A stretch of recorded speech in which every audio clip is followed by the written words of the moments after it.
Parliamentary board यामध्ये हा विषय जाईल। महिनाभरापूर्वी केलेलं कौतुक, त्यानंतर घडलेल्या घडामोडी आणि आज पुन्हा कौतुक। सत्यजित तांबेंना राजकीय झळाळी मिळते नक्की। तिकडे नाशिक पदवीधर मतदारसंघातून काँग्रेसकडून सुधीर तांबेंना उमेदवारी काँग्रेसनं जाहीर केली।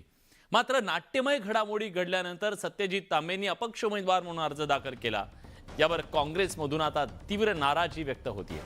सत्यजित तांबेंनी काँग्रेसला धोका दिलाय, त्यामुळे त्यांना काँग्रेस पाठिंबा देणार नसल्याची आज स्पष्ट भूमिका काँग्रेसनं जाहीर केली।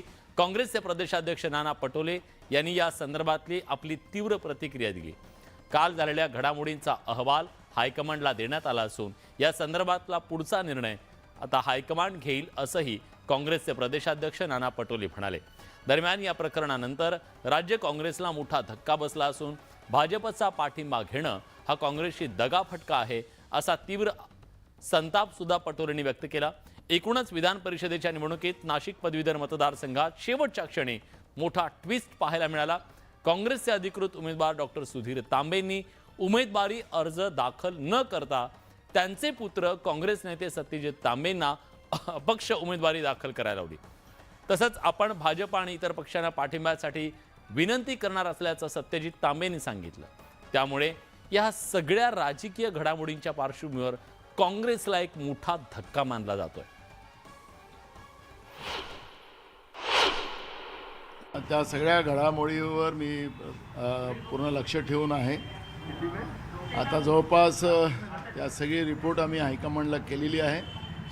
आज जवळपास त्याच्यावरचं हायकमांडकडून आम्हाला काही निर्देश येतील त्याप्रमाणे कारवाई करू। पण बंडखोर उमेदवाराला काँग्रेसचा पाठिंबा राहणार नाही, कोणाचं व्यक्तिगत नाही। आम्ही पक्षाकडून डॉक्टर सुधीर तांबे यांना तिकीट दिली होती। सुधीर तांबेंनी